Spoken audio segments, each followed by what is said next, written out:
नमस्कार दोस्तों। 1 जनवरी 1818 पुणे के भीमा कोरेगांव में एक युद्ध होता है। एक तरफ पेशवा बाजीराव द्वितीय की विशाल सेना थी तो दूसरी तरफ ब्रिटिश आर्मी के मुट्ठी भर जवान। पेशवा की सेना में 28,000 से ज्यादा सैनिक थे, जिसमें पैदल, घुड़सवार और तीरंदाज सैनिकों की टुकड़ियां थीं। इतनी बड़ी सेना देखकर अंग्रेजों के पैर कहीं न कहीं डगमगा गए थे कि उनकी इस युद्ध में हार निश्चित है। ब्रिटिश सेना में कुल 834 सैनिक थे। इनमें से 500 सैनिक महार थे। लेकिन ऐसा क्या कारण था कि इन महार जाति के सैनिकों को ब्रिटिश सेना की तरफ से लड़ना पड़ा? आइए जानते हैं। 17वीं शताब्दी में बालाजी विश्वनाथन ने मराठा परिसंघ की स्थापना की। इस परिसंघ में ग्वालियर के सिंधिया, इंदौर के होलकर, बड़ौदा के गायकवाड़ और नागपुर के भोसले शामिल थे। जैसे जैसे मराठा सरदार बदल रहे थे, वैसे वैसे समाज में ब्राह्मणवादी सोच भी बढ़ती जा रही थी, जिसके कारण निम्न जाति के कहे जाने वाले लोगों का जीवन कठिन होता जा रहा था। वैसे तो प्राचीन काल से ही जातिपात भेदभाव की भावना लोगों पर हावी हो चुकी थी। छोटी जाति के लोगों को अछूत माना जाता था। छोटी जाति का व्यक्ति चाहे जितना बुद्धिमान हो, पर उसे वही कार्य करने पड़ते थे जो समाज ने तय किए थे। और इसी कारण पेशवा की सेना में जब भर्ती हुई तो इन्हें नहीं लिया गया, सिर्फ छोटी जाति के कारण। लेकिन ऐसा हमेशा नहीं होता है। इससे पहले महार जाति के लोगों ने मराठा शासकों जैसे शिवाजी, राजाराम प्रथम और पेशवाओं के लिए युद्ध लड़े थे। नागनक महार राजाराम प्रथम के समय एक विख्यात सैनिक थे। इनके अलावा रायनक महार रायगढ़ किले की सुरक्षा के लिए तैनात किए गए थे। और 1795 में खरदा के युद्ध के दौरान पेशवा सेनापति परशुराम पटवर्धन की जान बचाने वाले महार जाति के सैनिक सिद्धनाथ ही थे।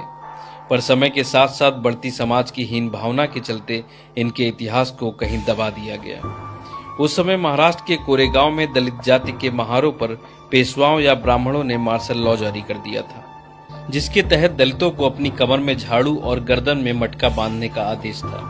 झाड़ू इसलिए ताकि इनके कदमों के निशान खुद ब खुद मिटते चले जाएं, और मटका इसलिए ताकि उनका थूक भी जमीन पर ना गिरे। उस समय दलितों के साथ ऐसा बुरा बर्ताव आम बात थी। उन दिनों अंग्रेजी हुकूमत भारत में अपने पांव पसार रही थी, पर खलबली तब मची जब अंग्रेज महाराष्ट्र के पुणे को भी अपने अधीन करना चाहते थे, जिसके लिए अंग्रेजों ने पुणे के पेशवा, ग्वालियर के सिंधिया, इंदौर के होलकर और नागपुर के भोसले तथा बड़ौदा के गायकवाड़ राजाओं से संधि कर ली थी। अब इनका मकसद सिर्फ बाजीराव द्वितीय को काबू करना था। अंग्रेजों को महारों की शक्ल में वो सैनिक भी मिल गए थे जो पेशवाओं या मराठों से पूरी तरह लोहा लेने के लिए तैयार थे। और इसी के चलते 1 जनवरी 1818 को वो दिन आ गया जब पुणे के पास भीमा नदी के किनारे कोरेगांव का युद्ध हुआ। पहले बाजीराव द्वितीय ने तय किया कि पुणे पर हमले के लिए 5,000 सैनिक भेजे जाएंगे। लेकिन जब इन्हें मालूम हुआ कि अंग्रेजों के पास सिर्फ 800 सैनिक हैं, तो बाजीराव ने फैसला पलट दिया। इन्होंने 3 इन्फेंट्री यानी पैदल टुकड़ियां रवाना की। अंग्रेज सेनापति कैप्टन फ्रांसिस स्टोनन के नेतृत्व में एक भीषण युद्ध हुआ। ब्रिटिश सेना में शामिल थे बॉम्बे इन्फेंट्री के 834 जवान, जिनमें से 500 लगभग महार थे, और सामने थी पेशवा बाजीराव द्वितीय की 28,000 सैनिकों वाली सेना, जिसमें 20,000 घुड़सवार और 800 पैदल सैनिक थे। ये युद्ध लगातार 12 घंटे चलता रहा। अंत में मराठा सेना को अपने कदम पीछे लेने पड़े।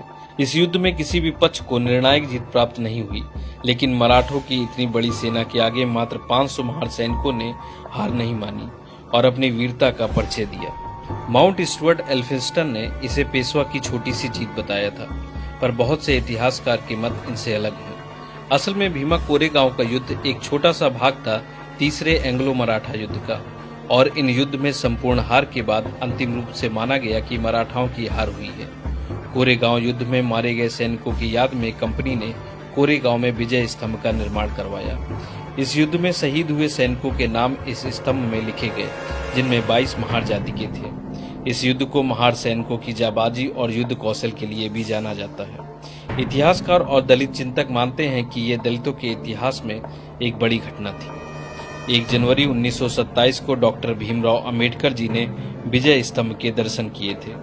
तब से देश के हर कोने से दलित समाज के लोग हर वर्ष 1 जनवरी को यहाँ आते हैं। 1 जनवरी 2018 को इसी बात को लेकर महाराष्ट्र में मराठाओं द्वारा दलितों का विरोध भी किया गया था, जिसके कारण महाराष्ट्र में दंगे भड़क उठे थे।